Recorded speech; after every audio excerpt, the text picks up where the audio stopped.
welcome back to the channel. We have moved. There's been a lot of changes to Nobody. So we're no longer a performance shop. We're not going to have customer cars. We're not going to be doing maintenance jobs or anything any longer on people's vehicles. The shop is nixed. She dead. She gone. But we're keeping Nobody around. Between myself and Kibby, JR, other friends and people that we know that we can help out with their builds, we have a few to do.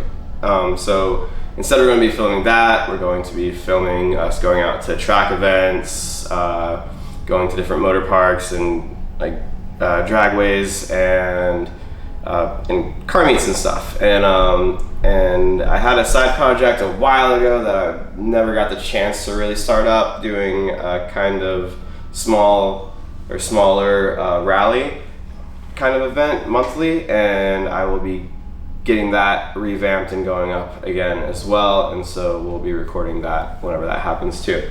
So that's a little update. We're also not in California anymore. We are back in our good old humid home state of Florida, and we will be filming everything mostly from here. I'm going to be doing some stuff to my house to make it more accommodating for all of the vehicles and doing modifications to all the vehicles. And yeah, so that's kind of the future and where we're going and what's happened so far. Today's video, we're going to be going over all of the crap that I have for the Focus RS. She is currently sitting behind Kibby and still has no motor, still has no transmission. We have gotten mostly everything, literally everything except for the transmission, which is at Jack's getting built still. Everything else is here. So we're going to be unboxing mostly already open boxes, showing you guys what else is going to be going into this build in its entirety, and then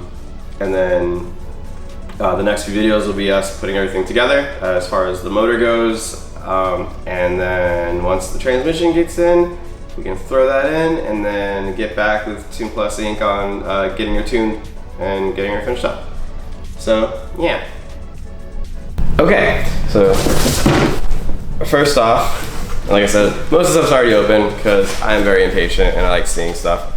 These guys actually I opened up. So these are PowerFlex motor and trans mount inserts that I ordered from Adam at Tune Plus Inc. I would have just left these in the box. There wasn't any point in opening this up, except for the fact that how they're advertised is, you can see the logo and everything, this color combo of purple and yellow. How these are advertised online, the actual inserts are also purple and yellow, and I was kind of not about that, so I opened it up just to see if they were actually purple and yellow, and they are black, so that makes me a lot happier, just so I know that I don't have any purple or yellow shit on my car. So yeah, so these are for the front side motor mount as well as the transmission mount. And then to go along with that, we have this guy from CPE. It is their stage 2. I'll get it out. This is their stage 2 rear motor mount, which changes the angle of how the motor rotates into the bushing. They state that it is better as the OEM angle of that impact is incorrect. So I'm going to just leave it to them to decide if it is or not, and we'll see how it works on the car. Next, we have whatever is in this box, which is the Tune Plus Inc. Flex Fuel Kit. So this is, these are upgraded injectors, some UWs, and then we have all of just the fun, the flex sensor and upgraded fuel lines and all that. And I believe this is also, nope, not in here. Different box that I covered up with another box.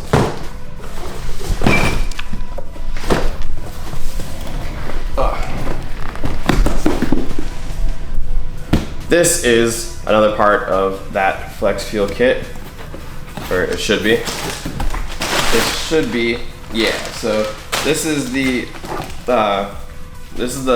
secondary port injection kit. This will go between the head and the intake manifold, allowing a second set of 4 injectors. We've got the nice rail from Radium, as well as all of just the hardware and awesome little stickers.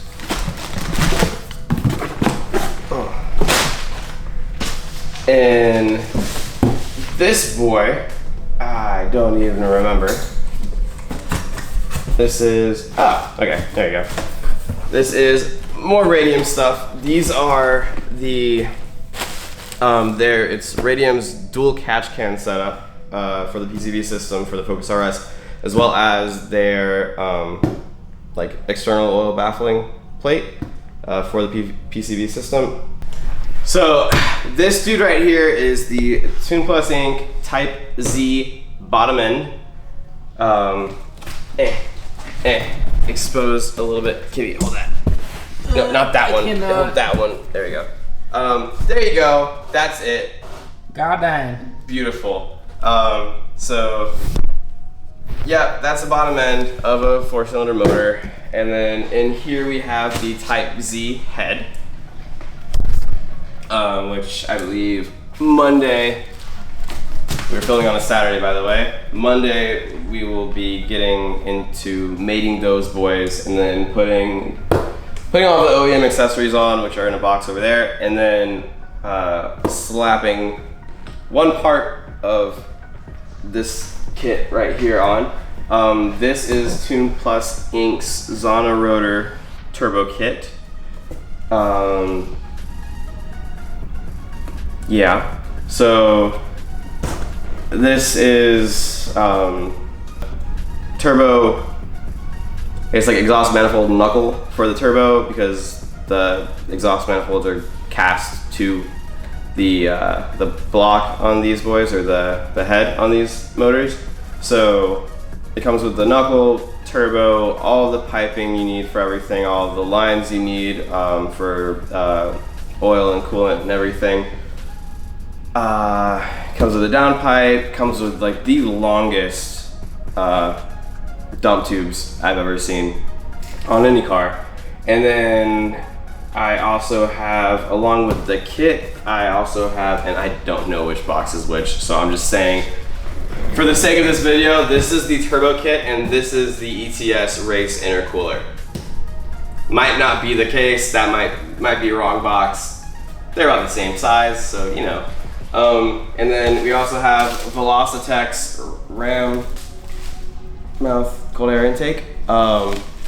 This is more just for aesthetics, and I got it in black, so you're not really gonna see it anyways. I just think it's cool. We have, I don't know what this is. We have another box.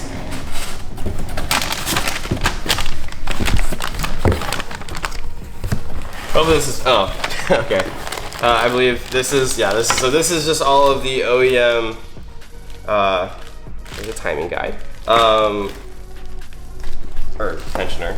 Timing components. And there's, yeah. So this is all these are all the OEM components that we need. This should be a big old oil pan, yep. And then just everything that you need to assemble the motor.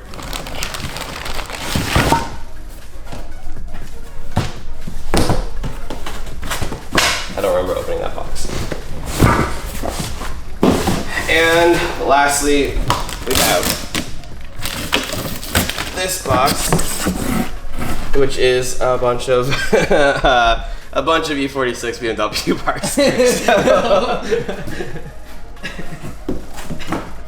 So I believe this is the box that originally housed that box, which has the PCB baffle and the AOS system. And I did not remember that I put BMW parts in it. All right, and then lastly, come over here because I'm not taking this thing out. Lastly, we have a twin disc competition clutch. And yeah, it's heavy, so I moved it like that, and then I'm not moving it again until the transmission gets here and we put it up on the motor. And then I have a new factory OEM, like little lip for the Focus, because whenever I bought the car, the person that owned it before must have had it like super dirt nasty low or something and scraped on everything. So the lip was completely, and the paint on the actual bumper was messed up. So I had that fixed, and I had to get a new one of these boys. So yeah, that is everything that's gonna be going to the vehicle. We're gonna start assembling the motor. We're gonna stick the turbo on it. We're going to stick all the OEM accessories on it and swap the wiring harness over. And then we wait, because I have no idea when the transmission is getting here. But once that does show up, we'll throw the clutch in, throw the transmission on, put everything back in, bolt everything up. And then I have new speed front and rear sway bars coming in, as well as their brake line kit for the car. So once all that's finished, the car is going to be done. I have like one more thing that I need to order for it, and I'm going to wait because they are incredibly expensive. If anyone by some miracle happens to know someone that wants to give them away for some reason, I'll gladly accept them. I need a pair of Euro spec RS, like 3, not Audi, but the trim for the RS. The Euro spec RS3 Recaro bucket seats. They're pricey and they're really hard to get, and I need them. So yeah, that's about it. It doesn't seem like a lot of stuff. It's gonna take a lot of time to get everything together, so that's gonna be enjoyable. But once it's done, it'll finally be done, and I can actually enjoy driving the car, and it's gonna be the best part. This is going to be probably, out of all the cars I own, one of the most enjoyable ones to just drive, and just for like the all-around fun factor. One thing that we're going to be doing down the road is getting rid of the dump tubes and just recirculating back into the exhaust system, because I don't care for the sound. To me, I compare it to a demon having diarrhea, or the opposite, just like constipation, and it hurts really bad. So don't like it too much. So we're gonna have that recirculated, and that'll be like the final modification that gets done to the car. But other than that, all these boxes lining this wall are all that have to get put in the car to get it running again. We will probably, maybe depending on how long the transmission gets here, again, be posting some videos. I have more stuff coming in for the Golf R and potentially the RS3, as long as IROS gets back to me and on that.